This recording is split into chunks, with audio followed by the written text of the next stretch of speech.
This video is for entertainment purposes only. Let's roll.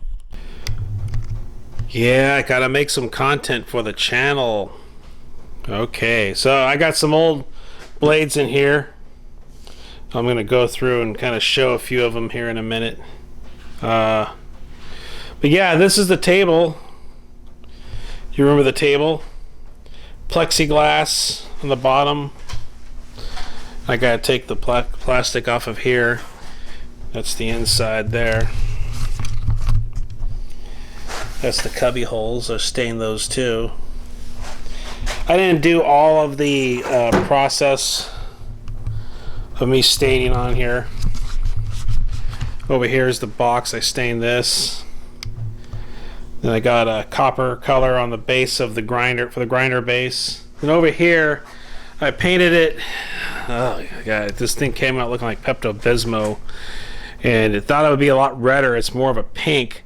So I got kind of a hunter green going in now. It's gonna look a lot better. Okay, so content for the channel. All right, so got a few left in here. This was a wrench from that other line that I had of oleanders. This with the that's some mineral oil. The mineral oil seems to really keep this 01 in good order. This here is it's green micarta, and I got tired eventually of running sales, so I put it at the full price, which I think was like $60 or $65. I guess someone just couldn't put an extra 20 spot in for my sale price of $45 for $60. I guess the knife market couldn't handle that. These are the Comstocks. This particular one is all rusted to crap. I should have oiled it first. That's one reason why I like stainless. I'm going to be doing more in 440 because that way when I pull them out, they're going to be, in better order. Now, this one here, I attempted to heat treat with aluminum plates, and I sent it to a YouTuber, and he actually tried to do something with the knife, and it actually bent the tip. It was almost like foil. There was no real heat treatment properties at all imparted to it. So I renormalized it, or first I ground off the end that was ruined, renormalized it, reground it, and now it's a decent blade. But I got to take that rust off. It's just it's been in here for a couple of years, and I probably didn't oil it. But here's another Comstock from my old line. These originally had micarta, and for whatever reason they didn't sell, so I broke the micarta off, and I put on other types of G10. And this actually is supposed to be like a yellow-white G10. It looks a lot like that Westinghouse micarta, but it's actually G10. This one here is actually in good shape. I slathered some mineral oil on it before storing it, and it kept it in good order. And that's why I store the 01s with a little bit of oil on the blade. Now this one here, I think I actually made this from 440C. This was the first little neck knife that I made just messing around, which eventually became the oleander line. And I never sold it, and I can't really remember the steel type, but it is 440, and that's what I like about it, because I can finger this thing and it won't rust. Now these here have been out of the sheath. They are 01, but they never really rusted. Maybe it had something to do with the sheath. I don't know. But this was they asked if I wanted this more narrower measurement. I said sure, why not, on the bar stock. They sent it to me. I ground them. I just couldn't get the repeatability. I mean, it's the same knife, right? But I literally could not get the plunge lines to be like just literally facsimile correct, I guess you could say. So I never released these into the market. But I mean, it was just, that's all it was. It's the same knife. It's just that this little plunge line could have been a little bit different from the other. So somebody might have said, it looks other than the picture, or, and I didn't want to go through that. So I just never released them onto the market, because that plunge line was a little bit different every time. Here's my friction folder. Let's see what else. Oh, there's another one down here. Now this is actually an 01. I kind of see a correlation between storing them in the sheaths. This actually turned out to be a convex. Oleanders aren't convex, they're flat. And I just either pressed too hard, got kind of messed up, you know, and I tried to, and there's some scratches in it too, so I just went ahead and gave up the ghost. It's not a bad knife. I could put an edge on it, make a sheath for it. In fact, I wonder if this might be the sheath I was making for it. Or is this a failed sheath? See, yeah, it's a failed sheath that comes out the front. But yeah, whatever. Now this has actually my signature on it, so I'm not going to show that side. But this is actually a liner lock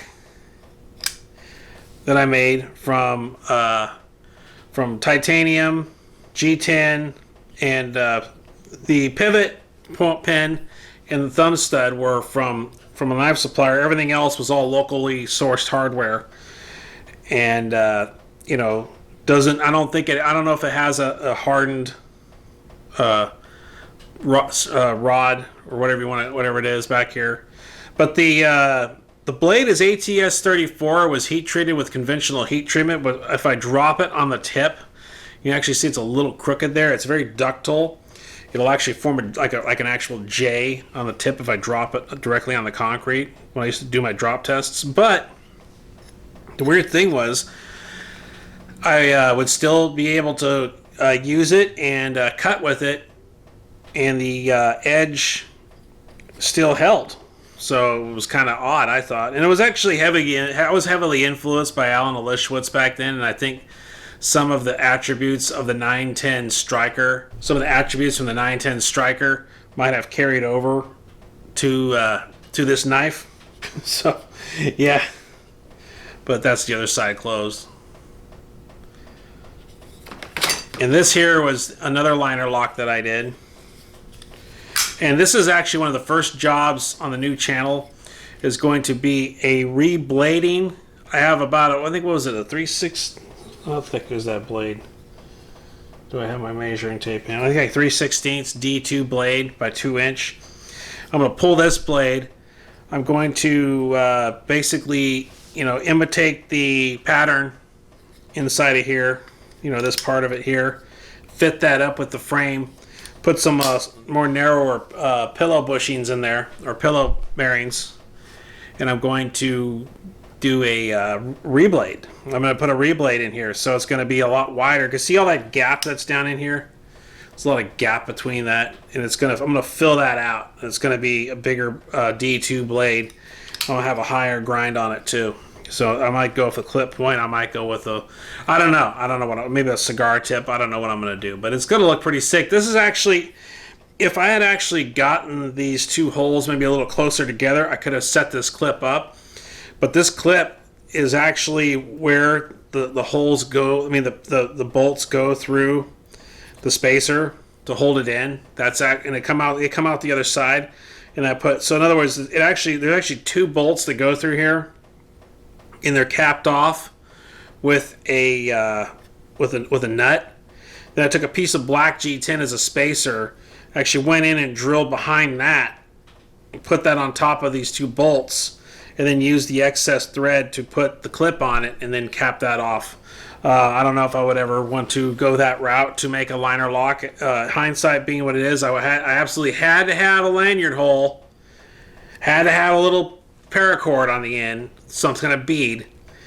So what I should have done was probably bump these closer, and then bump this maybe closer to the hole, and I could have had a higher clip, and the knife thereby would have sat lower in the pocket. But I didn't do that. But it's okay. I mean, there's a lot out. There's a lot sticking out. But I also have I can also access it pretty easily too. And it's never fell out of my pants carrying it that way. I carried this thing at work for one entire year. Actually use it as a box cutter. Okay, so I don't know how many people EDC a knife and use it for an entire year as a box cutter to open plastic flats in a retail environment. But I did, and it kept going. And of course, I eventually sharpened down the blade and kind of got it kind of low. But it's going to get a reblade, and I think it's going to look pretty good.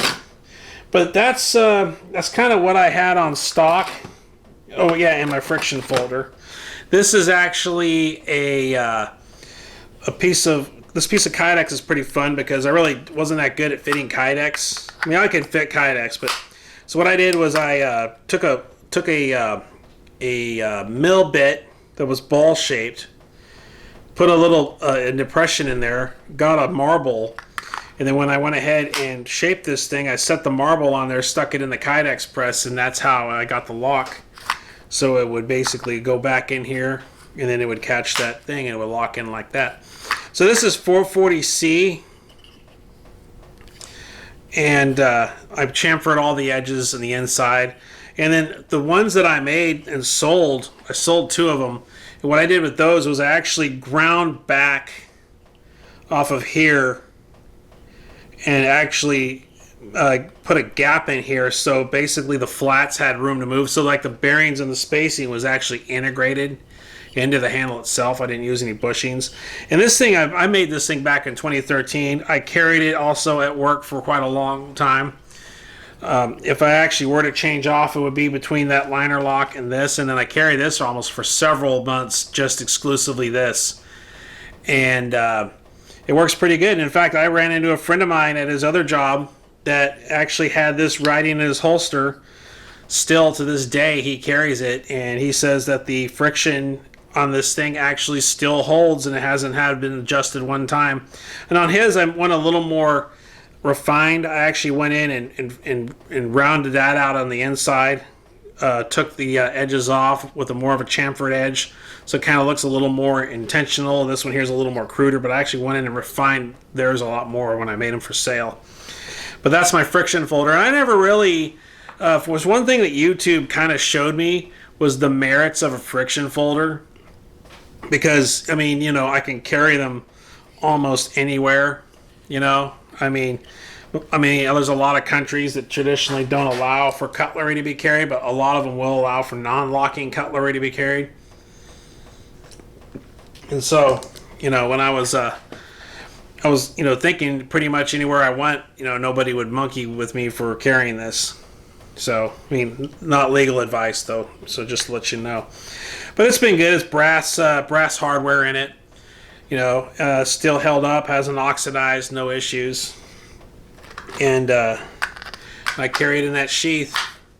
I use paracord for the loops, and I actually comfortably carried that several locations. Like I say, I showed up at work, and guy's still carrying at his job, and a guy's still carrying my stuff. Still carrying on his side. I was pretty stoked to see that. But yeah, that's the knives. I just had to create some content for my channel, so that's what I'm gonna do right there.